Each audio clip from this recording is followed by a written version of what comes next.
यह कहानी मध्य प्रदेश के ग्वालियर शहर के एक बेहद मशहूर बोर्डिंग स्कूल विद्या निकेतन की है। उस स्कूल का डिसिप्लिन और पढ़ाई जितनी फेमस थी उतनी ही फेमस थी उस स्कूल की भूतिया स्टोरीज। एक रात 12th क्लास के 4 दोस्त बैठकर वहीं भूतिया बातें डिस्कस कर रहे थे, जब उनमें से एक लड़का सूरज कहने लगा कि उसके पास एक ऐसा गेम है जिसकी मदद से वो यह पता लगा सकता है कि इस हॉस्टल की बातों में सच्चाई है या नहीं, यहाँ असर में कोई भूत है भी या नहीं। सब वह गेम खेलने के लिए तैयार हो गए, मगर रवि उस वक्त किसी भी बात पर ध्यान नहीं दे रहा था, क्योंकि वह उस वक्त अपने फोन में गेम खेलने में बिजी था। सूरज ने रवि के हाथ से वो फोन छीना और उसे भी वो भूतिया गेम खेलने के लिए बैठा दिया। वह गेम था चार्ली चार्ली।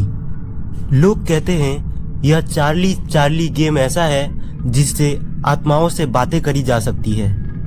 इनफैक्ट उनकी माने तो ये गेम इतना खतरनाक है कि कई लोग इस गेम की वजह से पागल भी हो चुके हैं और कुछ लोगों की तो जान भी जा चुकी है। सूरज ने सभी को एक लाइन में बैठाया और बीच में एक पेपर पर यस नो नो यस लिखकर 2 पेंसिल्स रख दिए।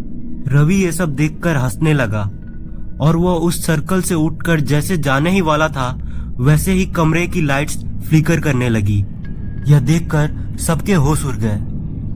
तभी सूरज ने रवि से आराम से बैठने को कहा और रवि नीचे बैठ गया और फिर सूरज ने गेम की तरफ वापस देखकर कहा, Charlie Charlie are you there? यानी चार्ली चार्ली क्या तुम यहाँ हो? चार्ली चार्ली क्या तुम यहाँ हो? यह कहने के बाद सब वेट करने लगे, लेकिन कमरे में कुछ नहीं हुआ। सूरज ने दोबारा वही सवाल पूछा, तब भी कुछ नहीं हुआ। इस पर रवि ने उस गेम का मजाक उड़ाना शुरू कर दिया, लेकिन तभी सर्कल के बीच पड़ा पेपर जोर से हिलने लगा। उस पर रखी पेंसिल भी इधर उधर रोल होने लगी। सूरज ने फिर से वही सवाल पूछा, चार्ली चार्ली क्या तुम यहाँ हो? और तभी पेंसिल घूमकर यश पर पॉइंट करने लगी। सब हैरान होकर एक दूसरे को देखने लगे। इसके बाद सबको एक एक करके चार्ली से क्वेश्चंस पूछने लगे ताकि वो कंफर्म कर सके कि यहाँ आखिर में चार्ली है भी या नहीं। किसी ने पूछा, चार्ली क्या आज तक तुमने किसी को डराया है? तो किसी ने पूछा, चार्ली क्या आज तक तुमने किसी का जान ली है? पेंसिल घूमती रही, कभी यस पर तो कभी नो पर। रवि उस सर्कल में बैठकर भी सबका और उस गेम का मजाक उड़ाते रहा। उसे अब भी लग रहा था कि सूरज सबके साथ और उसके साथ एक मजाक कर रहा है।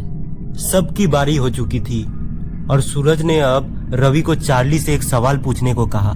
रवि ने मजाक में पूछा, चार्ली क्या तुम बेवकूफ और पागल हो? इस पर पेंसिल नहीं हिली और रवि को विश्वास हो गया कि चार्ली चार्ली गेम एक बकवास है और वह सर्कल से उठ गया। लेकिन वह जैसे वहां से उठा वैसे ही पेंसिल फिर से घूमकर यश पर पॉइंट करने लगी और फिर जोर जोर से हिलने लगी। कमरे के लाइट्स अब और जोर से फ्लिकर कर रही थी। सब डर के मारे अपनी जगह पर जम से गए थे। तभी अचानक से लाइट चली गई और पूरे कमरे में अंधेरा हो गया। उस अंधेरे में उन दोनों लड़कों को बस 2 चमकती लाल आंखें दिख रही थी, जिसे देखकर वो पूरी तरह डर गए थे। सूरज ने जल्दी से जाकर लाइट ऑन की। तभी सबकी नजर रवि पर गई और सभी ने जो देखा वह देखकर सबके पैरों तले जमीन खिसक गई। रवि का चेहरा अचानक नीला पड़ गया था। धीरे धीरे वो वहीं खड़ा खड़ा कांपने लगा। उसकी आंखें सफेद हो गई थी और वह एक अजीब सी आवाज में चिल्लाने लगा, जैसे कोई उसका गला घोट रहा हो। रवि की चीख सुनते ही वार्डन उनके कमरे में आ गया और तभी रवि बेहोश होकर जमीन पर गिर गया। हॉस्टल का स्टाफ जल्दी रवि को लेकर हॉस्पिटल पहुंचा, पर डॉक्टर समझ ही नहीं पा रहा था कि अचानक रवि ऐसे बेहोश कैसे हो गया। फॉर्चुनेटली रवि को 2 दिन बाद होश आया, लेकिन उसे कुछ याद नहीं था, ना ही किसी का गला घोटना, ना ही बेहोश होना और ना ही चार्ली चार्ली गेम खेलना।